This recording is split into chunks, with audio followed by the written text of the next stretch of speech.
واو تيجي وكان درسانش بقتناس ويا قمتشو كيتنس بقسنجي دكار بتشباي تقولس منزل بقى كونغرا سينزل تنزل እንግዲህ ከማዳዘርታኒ በቃልበችና ዘብዱ እንቱ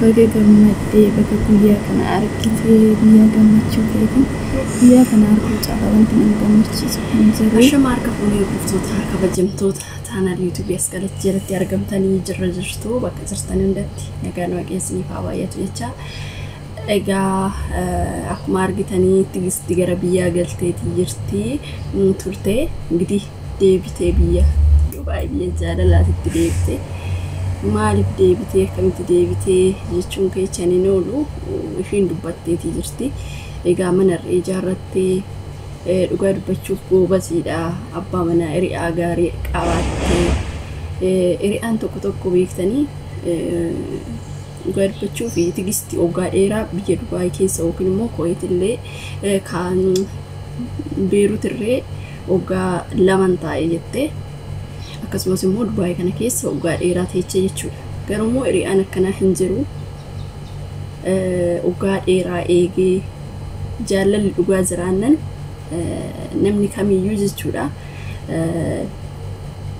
inuma kinoo walitti dabalama እንግዲህ ሺን ሱቂ በነቴ turte suuqii banattee biyya Dubai kan ergabanatti reef ogaayuu hinguunne gidduudhaan galtee እንግዲህ turtee kinooma deebitee jirti Dubaiitti maali biyya keenya keessatti sibanachuun ni adeemsi garumoo biyya keenya keessatti dhugaa dubbachuuf of hin jijjiiran suuqii banatanii jechuudha kan irraa argattu saniyyuu mangistiitu nyaata dhugaa dubbachuuf qaraxa jennaan aan argattu san caalaa isatu nyaata jechuudha bu'aat irraa argattu sun qaraxa jedhu maalidha jedhu suuqii takkitti kireeffachuudhaaf kuma dhibba suuqii xiqqoo suuqii kana jechuudha isa of jijjiiruu waan hin danda'amneef እንግዲህ asumatti deebitee asitti immoo baay'ee tokko dasof jettee gammaddee mana madaamitii baatee jijjiirama argisiistee dhugaa dubbachuuf ijoolleen keenyarree akkas ta'uu qabu isin galee anga Jeri'aa keessan abbaa warraa kiyyaa fidadhaa maalishu yoo fidadhaa jettanii birri keejin cafacaftan yoos ni danda'an mana khadamnati keessaa baatanii of fooyyessitanii gara fuula duraatitti deemu ijoolleen tokko tokko amma hin jiru ijoollee tokko tokkotu maal godhuseetanii Jeri'aa isaanii ni fidu biyya kana keessatti immoo Dubai kana keessatti shamarran Dubai kana keessa jirtu baay'ee baalagee keessattuu ijoolleen naannoo hojjetan jechuudha dhugaa dubbachuuf baay'ee nama jiran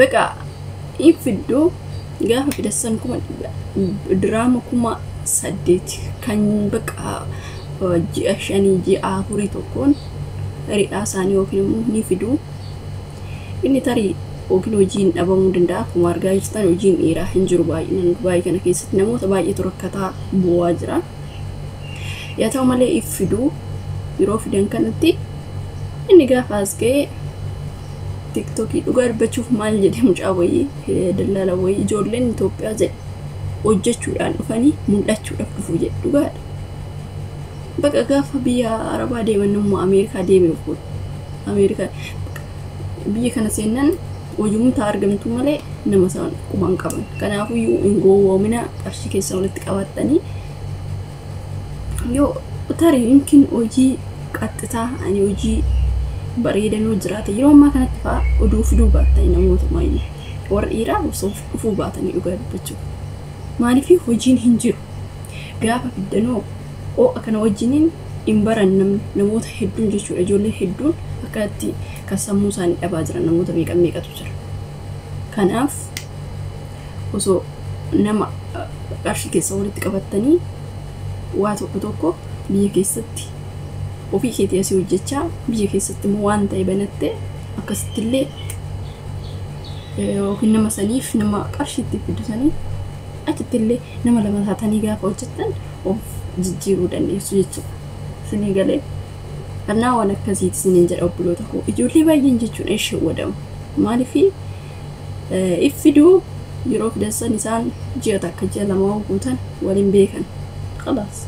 Birri isaanii kasaara ta'e namoota meeqa shamarran keenya ijoollee meeqatu bu'aa jira jechuudha. Kana maal jechuu barbaadatanii amma kan tigisti irratti hangaase dhugaa dubbachuuf nama fayyaa hin qabne fakkaatti yookiin immoo bakka nama qalbii ishii baay'ee qalbii qabeettidha. Dhugaa dubbachuuf ishiin ala hojjetti ijoollee beektu baay'ee qabdi. Sira abbaa warraa ishii kanaas tuufiyuu fidachuu dandeessi. Garuu immoo waan argiteef waan argiteef iffinne jechuudha. Kana wanti jiru ijoolleen keenya baay'inaan ishee wadaminaa isiniin jechuu barbaadetanii hanga isinii danda'ametti biyyumatti gargaaruu yaalaa malee yeroo ammaa kanatti odoo fiduu baatanii. Tigisti immoo maaliif akka deebite yaa suuqii qabdi waan ta'eef suuqii isheetiif kan deebite isarree abbaa warraa kiyyatirree iffidu biyyumatti hojjetu. Argitanii qalbii ishii dhugaa dubbachuuf iffidu biyyumatti hojjetu jette. Yes, namni tokko ati asii hojjechaa inni immoo gara biyyaatti oomu idimee mul'uu asitti. Inaafamuu ishiin hojii gaarii yoo qabaatte qarshii gaarii ni argatti yoo ta'e ishiin jijjiiruu dandeessi. Kan biyya keessattis hin bada. Qabeenyi biyya keessatti akka jiran isaan lamaan gaafa dhufan immoo kanumti qaban sun immoo jalaa gadi bu'uu danda'a. Inni isaa kanaaf wal gargaaraa achitti illee isaaf waan tokko hojjisiisaa ofii immoo gaafa asii hojjettu akkasitti of jijjiirtaa jechuudha. Isas qabeenya achi jiru sanis dhiistee isas abbaa warraa kee fidda yookiin ri'aa kee fidda gaafa ta'e anumti asii hojjechaa turte achitti hojjechaa turte sunuyyuu hin bada akka badu ni beektu. Innaa kanaaf kanallee beekuu qabdu isin jechuu barbaadetan namoota hedduu waan akkana kanatti kan shawwadaman ijoolleen dhiiraa amma gaafa dhufanas hin jiru hojiin keessattuyyuu akkuma argitan hojiin dhiiraa hin jiru akka rakkachaa bu'aa jiru. Dallaalaa sobduuf immoo waan akkana kana amma fakkeenyaaf Kuwait banamee dallaalaa sobduun baay'eedha. Kuwait banamee kan jedhan namoota baay'eedha. Garuu immoo gara seera qabeessaan deemanii shaggaadha. Akkasumas biyya kana keessatti gara seera qabeessaan hin dhuftu taanaan sirrii miti. Biyyi kun sirriitti xinqaaqee qaba. Akka biyya kaanitii miti. Kanaafiyyuu ijoolleen keenya karaa dallaalatiin irree shawwadamtanii asitti illee nama fuudhuu dhabanii boolee ga'anii dhugaa dubbachuuf 300 kaffalanii warroonni dallaalumti asitti silkii irraa cufata. Dhaqee fuudhu hojiin waan hin jirreeffa. Hin dhufinaa yeroo ammaa kana yeroo hojiin jiru hiriyoota keessan jiran gaafattanii dhufuu dandeessu. Garuu immoo gisee hojiin hin jirre dhuftanii asitti makaraa keessan argitu jechuudha. Kanaaf warreen waqtii kana Dubaay dhuftan hojiin hin jiru dhuftanii kanuma qarshii keessa irra taphatinaa ofiillee ofiif yaada namoota meeqa dhugaa dubbachuuf kan sammuu ofiidha biyya kana keessatti akkana wajjin ijoollee waan nyaatan dhabanii ba'anii alatti ba'anii kan deeman ijoollee baay'eedha kan boo'an namoota baay'eedha. Kanaaf yeroo shawwadaminaa nama si fidinaa yoo hojiin gara fuulduraatti illee kan jiraatu ta'e akkasitti wal gaafattanii wal fiddu. Naa kana isiniin jedha obboloota koo turtii gaarii qabaadhaa.